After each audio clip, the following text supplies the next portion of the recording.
ओम प्रणाम. सर्वांना निरोगी आयुष्याच्या खूप खूप शुभेच्छा. मित्रांनो, आज तुमच्यासाठी मी जो व्हिडिओ चित्रित करत आहे हा व्हिडिओ जगातली सगळ्यात सुंदर साधना, सगळ्यात शक्तिशाली साधना आणि निरोगी स्वस्थ आणि आनंद जीवनासाठी जी सगळ्यात पॉवरफुल साधना आहे, जिचं नाव आहे सूर्यनमस्कार साधना. या सूर्यनमस्कार साधनेसंदर्भात हा व्हिडिओ मी तुमच्यापुढे आज मांडतोय. व्हिडिओ थोडा मोठा जरी असेल तर तुम्ही संपूर्ण बघा. या पुढच्या काळात अनेक रोग, अनेक व्याधी, अनेक आजार, अनेक साथी आपल्यापर्यंत येणार आहेत. त्याला रोखण्यासाठी एक चिलखत म्हणून, एक आवरण म्हणून, एक प्रोटेक्शन म्हणून तुम्ही सूर्यनमस्कार साधना रोज केल्याने आपण संपूर्ण आयुष्य निरामय आणि निरोगी आणि स्वस्थ राहू शकतो. तर सूर्यनमस्कार म्हणजे काय? अर्थार्थी सूर्याला बघून नमस्कार करणे हा त्याचा जरी अर्थ असेल तर तसं नव्हे, तर त्याचा भावार्थ होतो सूर्यनमस्कार म्हणजे सूर्यासारखं प्रकाशमान, तेजी, ऊर्जावान, उत्साही, निरंतर आणि एकसारखेपणा ज्याच्या अंगी तयार होतो त्याला म्हणतात सूर्यनमस्कार. म्हणजे थोडक्यात दिवसाची सुरुवात सूर्यासारखी करणे याला म्हणतात सूर्यनमस्कार. तर सूर्यनमस्कार का करायचे आहे, सूर्यनमस्कार केल्याचे फायदे काय आणि सूर्यनमस्कार कसा करावा याची पूर्ण माहिती मी आज ह्या व्हिडिओत आपल्याला देतोय.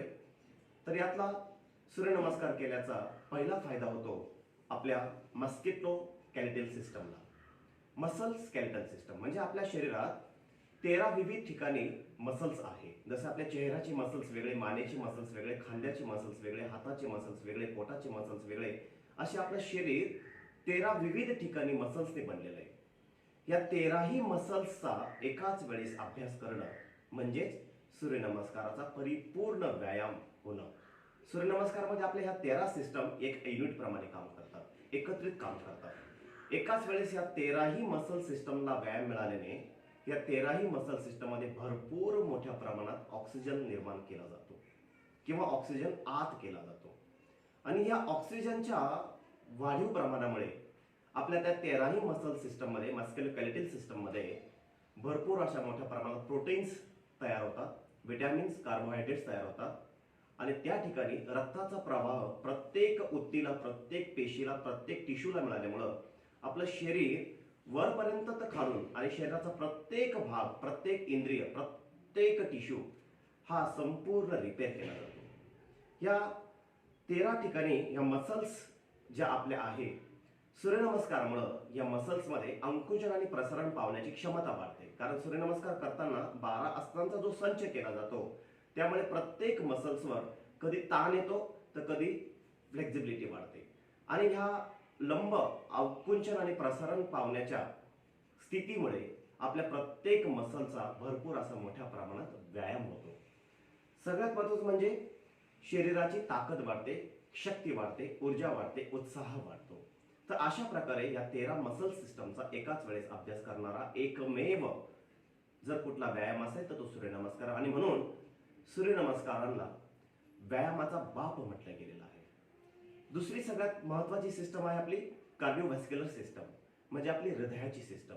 आपलं हृदय हे अखंड प्रमाणे कार्य करतं, धडधडत असतं, पंपिंग करत असतं, रक्ताचं संचलन करत असतं.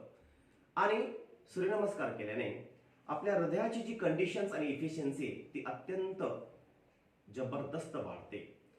त्यामुळे एका प्रोफेशनल ॲथलीट्स जे खेळाडू असतात, आंतरराष्ट्रीय खेळाडू, त्यांची हृदयाची कार्यक्षमता जास्त असल्यामुळे, फुफ्फुसांची कार्यक्षमता जास्त असल्यामुळे त्यांचा स्टॅमिना मोठा असतो.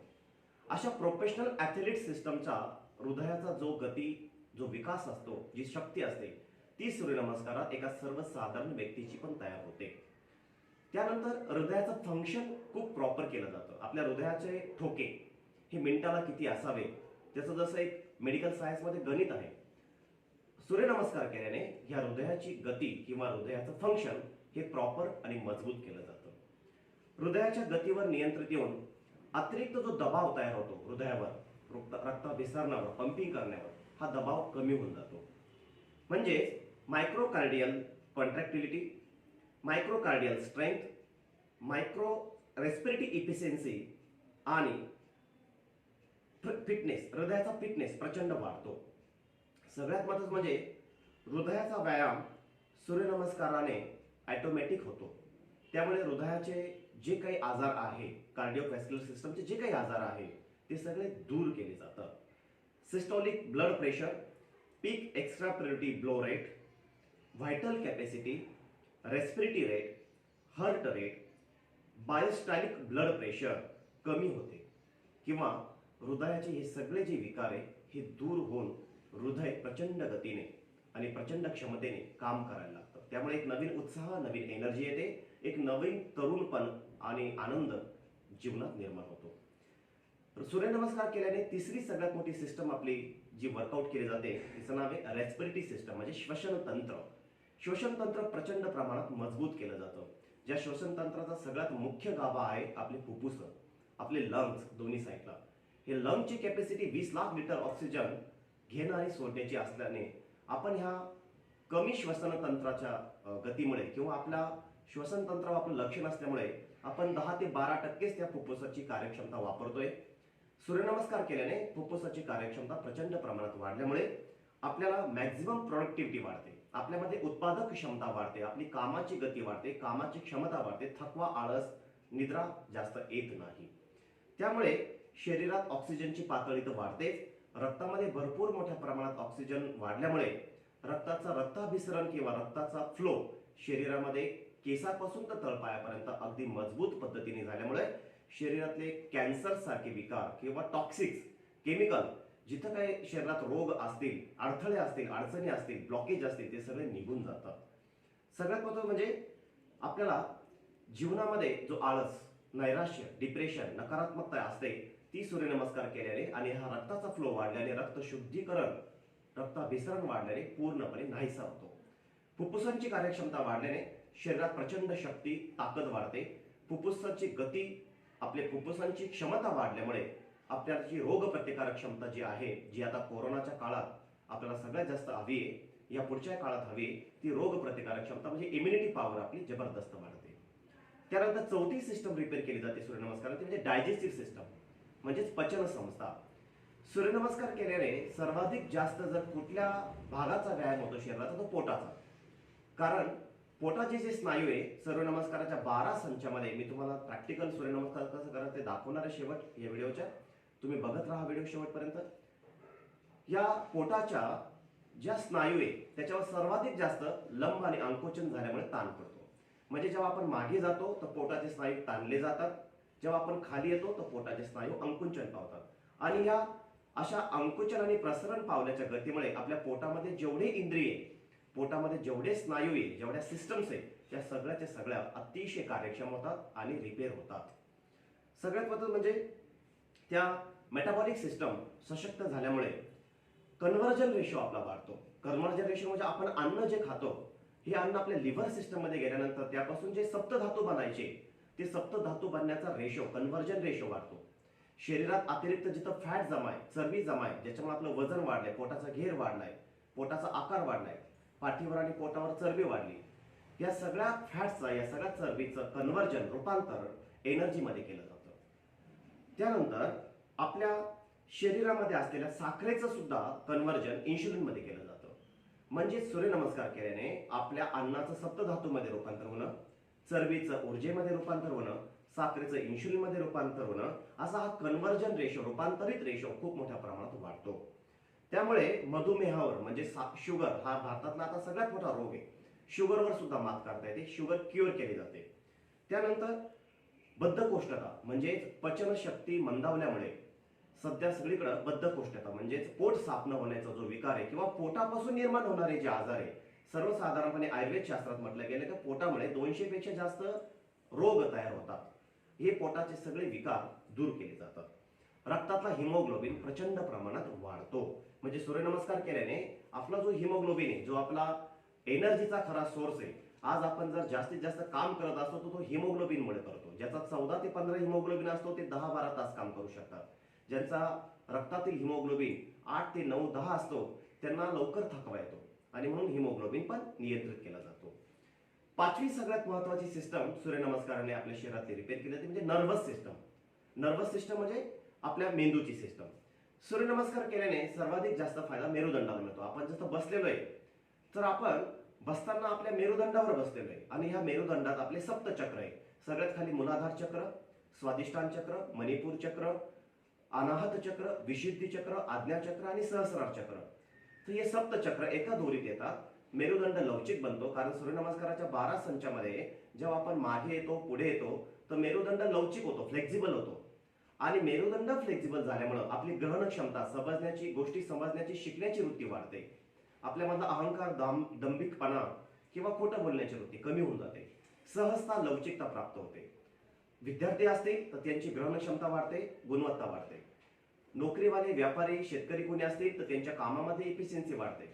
आणि सगळ्यात महत्त्वाचं म्हणजे जीवनात सहजता येते.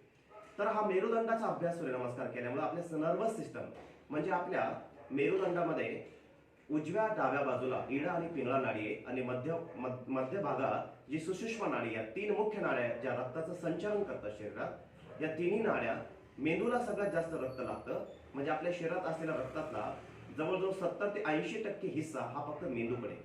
तर या मेंदूला रक्तप्रवाह प्रॉपर करणं, रक्तप्रवाह सुरळीत करणं, ही मेरुदंडाची कार्यक्षमता सूर्यनमस्कारमध्ये वाढते. आपल्या शरीरातल्या सगळ्या सिस्टम या मेरुदंडाशी निगडीत असल्यामुळे मेरुदंड जेवढा आपण सरळ ठेवू, जेवढा सरळ राहील, जेवढा लवचिक राहील, फ्लेक्झिबल राहील, तेवढं आपलं शरीर जास्तीत जास्त दिवस कार्यक्षमतेने, तरुणपणाने काम करतं. बायोलॉजिकल पद्धतीने आपलं एज वाढेल, पण फिजिकल पद्धतीने आपलं एज कायम तरुण राहील. सूर्यनमस्कार केल्याने आपण नवतरुण असतो. त्यानंतर सेंट्रल नर्वस सिस्टम असेल किंवा फेरिफेरल नर्वस सिस्टम असेल किंवा ॲटोमॅटिक नर्वस सिस्टम, या सगळ्या नर्वस सिस्टम चार्ज केले जातात सूर्यनमस्कार केल्याने. सूर्यनमस्कार केल्याने जसं आपण बघतो 0 ते 5 वयोगट ज्या मुलांचा असतो, यांची ग्रहण करण्याची, धारण करण्याची क्षमता प्रचंड असते, शिकण्याची क्षमता प्रचंड असते. लहान मुलं खूप ऍक्टिव्ह असतात. त्याचं कारण काय? तर त्यांचा मेरुदंड लवचिक असतो. त्यांची central nervous system, peripheral nervous system खूप मजबूत असते, चार्ज असते. तसंच सूर्यनमस्कार केल्याने एका प्रौढ व्यक्तीचं, एका वृद्ध व्यक्तीचं सुद्धा होऊ शकतं. आपली क्षमता वाढते. आता आपण फरक बघूया. जिम मध्ये जे काही आपण लोखंड उचलतो, जे काही व्यायाम करतो, ट्रायफॉल वगैरे वेगवेगळे व्यायाम करतो मसलसाठी, आणि सूर्यनमस्कार, या दोन्ही व्यायामामधला फरक काय? या दोन्ही मधला मुख्यत्व फरक जर म्हटला तर जिम मध्ये एका वेळी फक्त 3 ते 4 मसल सिस्टमचा व्यायाम केला जातो, जे काही तुम्ही व्यायाम करतात. परंतु सूर्यनमस्कारामध्ये एकाच वेळी 13 मसल सिस्टमचा व्यायाम केला जातो. एकाच वेळेस संपूर्ण शरीर युनिट म्हणून एकत्रित काम करतं. त्यामुळे इनबॅलन्स कुठेही होत नाही. जिम मध्ये इनबॅलन्स जास्त होतो. जर कधी कधी तुम्ही दंडाचा अभ्यास केला तर पोटाचा राहून जातो, मांडी पोटाचा केला तर मेंदूचा राहून जातो. परंतु सूर्यनमस्कारमध्ये संपूर्ण शरीर, सगळ्या मसल सिस्टम एकाच वेळेस अभ्यास केल्यामुळं 13 चे 13 मसल सिस्टमचं युनिट तयार होतं आणि संपूर्ण शरीराचा बॅलन्स केला जातो. जिम मध्ये शरीर विस्कळीतपणा तयार करतं, सूर्यनमस्कारामध्ये हा विस्कळीतपणा नाहीसा केला जातो. जिम मध्ये इनबॅलन्स जास्त होतो, सूर्यनमस्कारामध्ये बॅलन्स जास्त केला जातो. जिम मध्ये शरीरात प्रोटीनचा अभाव तयार होतो, सूर्यनमस्कार केल्याने शरीरात नॅचरली, प्राकृतिक प्रोटीन, विटॅमिन्स तयार होतात. जिम मध्ये तुम्हाला थकवा जाणवेल, परंतु सूर्यनमस्कार केल्याने उत्साह आणि ऊर्जा जाणवते. जिम मध्ये हाडं कडक होतात, परंतु सूर्यनमस्कार केल्याने हाडांमध्ये लवचिकता वाढते, मजबूती वाढते. जिम मध्ये माणसाची वृत्ती तामसी होते, अहंकारी होते, परंतु सूर्यनमस्कारामध्ये माणसाची स्वभाव, वृत्ती ही सहज आणि लवचिक होते. कारण ह्या ठिकाणी त्रिदोष आपले बॅलन्स केले जातात. म्हणजे कफ, पित्त आणि वात हे बॅलन्स केले जातात. त्यामुळे कुठलाही आजार आपल्या शरीरात तयार होत नाही. आता आपल्याला बघायचंय सूर्यनमस्कार कसे करायचे आणि सूर्यनमस्कार करताना आपल्याला कोणत्या कोणत्या चक्रांचं ध्यान करायचंय. तर आपण येऊया आता सूर्यनमस्कार कसे करायचे याचा प्रॅक्टिकल, आणि सूर्यनमस्काराच्या या 12 अवस्था कोणत्या आहे आणि या अवस्थेत कुठल्या कुठल्या चक्राचं आपल्याला ध्यान करायचंय, श्वास कधी घ्यायचा आणि कधी सोडायचा. तर आपण सुरुवातीला सरळ दंडासन पद्धतीत उभं राहायचंय. दोन्ही पाय जवळ असतील, दोन्ही हात आपल्याला जोडून आपल्या हृदयस्थानी म्हणजे आपल्या अनाहत चक्राला घ्यायचे. हात खाली, त्याचे जे कोपर आहे ते झुकवायचे नाही, कोपर असे सरळ असतील एका दोरीत, म्हणजे आपली चेस्ट आपल्याला मजबूत करायची. तर मी थोडासा असं उभा राहतो म्हणजे तुमच्या लक्षात येईल. तर पहिलं जे आसन आहे सूर्यनमस्काराचं, त्याचं नाव आहे नमस्कार आसन किंवा प्रणामासन. आपण याचा प्रणाम करतोय, नमस्कार करतोय त्या सूर्यदेवताला, त्याचा ओज, तेज, त्याचा उत्साह, एनर्जी, त्याची चेहऱ्यावरती निरंतरता आपल्यामध्ये भरण्यासाठी. आणि या ठिकाणी आपण आपलं संपूर्ण ध्यान आपल्या हृदयस्थानी अनाहत चक्राचं करायचंय. अनाहत चक्राचं ध्यान करताना श्वास साधारण असेल आणि दुसऱ्या आवर्तनात आपण इथं जातोय त्याच्यात आपण श्वास भरत संपूर्णपणे आपले हात वरती उचलतोय, हात ह्या पद्धतीने फोल्ड करत पाठीमागे नेतोय आणि आपली मान मागे नेताना आपण थोडे हात मागे नेत, मान मागे नेत शरीराला पाठीमागे ढकलतोय. याचं नाव आहे हस्तोत्तानासन किंवा ऊर्ध्व हस्तासन. आणि ह्या दुसऱ्या क्रमांकामध्ये आपण ध्यान करतोय आपल्या कंठ चक्राचं म्हणजेच विशुद्धी चक्राचं. ती श्वास सोडत सोडत आपण दोन्ही हात आपले जमिनीला किंवा पायाच्या बोटाला स्पर्श करतोय. त्याच वेळेस आपली मान आपण आपल्या गुडघ्याकडे नेतोय. दोन्ही हात आपले जास्तीत जास्त जमिनीकडे नेताना मान गुडघ्याकडे नेतोय. यावेळेस आपले हात आपण टाचेला लावले तरी चालतात आणि या ठिकाणी आपण ध्यान करतोय स्वादिष्टान चक्राचा संपूर्ण श्वास सोडलेला आहे. चौथा आसन आपला आहे पाय डावा पाठीमागे नेतोय, उजवा पाय छातीच्या खालून फोल्ड करून दोन्ही हात आणि उजवा पाय एका दोरीत घेऊन मान आकाशाकडे, श्वास पूर्ण भरलेला आहे. या ठिकाणी आपण ध्यान करतोय आज्ञा चक्राचं, भ्रुकुटी चक्र, दोन्ही डोळ्यांच्या मध्ये जे चक्र आहे आज्ञा चक्र. यानंतर आपण दोन्ही पाय एका सरळ दोरीत पाठीमागे घेतोय. त्या ठिकाणी दोन्ही टाचा टेकवायचा संपूर्ण प्रयत्न आणि दोन्ही हात सरळ, मान आपली जमिनीकडे किंवा नाभीकडे जाते. याला म्हणतात पर्वतासन. यामध्ये आपण श्वास पूर्णपणे सोडलेला आहे. यामध्ये आपण ध्यान करतोय आपल्या मणिपूर चक्राचं किंवा स्वादिष्टान चक्राचं. दोन्ही पाय म्हणजे दोन्ही गुडघे टेकून आपण आपलं शरीर जमिनीशी समांतर करायचंय. हे आपलं 6वं आसन आहे. याचं नाव आहे अष्टांगासन. अष्टांगासन म्हणजे याच्यामध्ये आपले 8 अंग जमिनीशी स्पर्श करतायत, ज्यामध्ये मुख्यत्व हनुवटी 1, छाती 2, दोन्ही हात 4, दोन्ही पायांचे बोट 6 आणि दोन्ही गुडघे 8. यामध्ये आपण ध्यान करतोय आपल्या नाभी केंद्रामध्ये असलेल्या मणिपूर चक्राचं. श्वास साधारण आहे. यानंतर आपण दोन्ही पाय मोकळे करून दोन्ही हातांना सरळ घेऊन करतोय भुजंग आसन. या भुजंग आसनात आपण ध्यान करतोय स्वादिष्टान चक्राचा. श्वास भरलेला असतो, मेरुदंडाची लवचिकता वाढते, पाठीचे कमरेचे दुखणे नाहीसे होतात, बऱ्याचशा गोष्टींचे बेनिफिट्स होतात भुजंग आसनामध्ये. परत आपण आता परतीच्या प्रवासाला लागतोय. या ठिकाणी आपण 8 मध्ये परत करतोय पर्वतासन. पर्वतासन करताना आपण परत ध्यान करतोय आपल्या स्वादिष्टान चक्राचं आणि या ठिकाणी आपण परत पुढे येतोय. आपण आधी उजवा पाय पुढे घेतला होता, सॉरी आपण डावा पाय आता पुढे घेतोय. पायाचं रोटेशन या ठिकाणी आपण बदलतोय. आधी आपण उजवा पाय पुढे घेतला, या ठिकाणी आपण डावा पाय पुढे घेतोय. शरीराला पूर्ण फ्लेक्झिबल करतोय, आज्ञा चक्राचं ध्यान करतोय, श्वास भरलेला आहे. ही आपली आहे 9वी क्रिया. आपण करतोय आता 10वी क्रिया, ज्याचं नाव आहे पादहस्तासन किंवा पादहस्त स्पर्शासन. 10व्या क्रियेमध्ये आपण परत करतोय श्वास सोडतोय. 11 मध्ये आपण परत श्वास भरत भरत मान मागे नेतोय आणि हात जोडत जोडत सूर्याला नमस्कार करत करत प्रणामासन किंवा नमस्कारासन करताना आपण परत हृदय चक्राचं, अनाहत चक्राचं ध्यान करतोय. अशा पद्धतीने हे 12 आसनांचा हा सेट आहे. परत एकदा आपण तेज मध्ये करून बघूया. श्वास साधारण आणि श्वास भरत, श्वास सोडत, श्वास भरत, श्वास सोडत, श्वास साधारण, श्वास भरत, श्वास सोडत, श्वास भरत, श्वास सोडत, श्वास भरत आणि श्वास साधारण ठेवतो. अशा प्रकारे जी व्यक्ती रोज 12, 24, 48, 50 सूर्यनमस्कार करत संपूर्ण जीवन निरोगी, स्वस्थ, आनंदी आणि जीवनात कुठलाही ताणतणाव नाही, मानसिक विकार नाही, कुठलाही कमजोरी नाही, नैराश्य नाही, डिप्रेशन नाही, आजार नाही, व्याधी नाही, तर अशा प्रकारे साधना करून सर्वांनी स्वस्थ राहा, तंदुरुस्त राहा, मजबूत राहा ही मनोकामना व्यक्त करतो.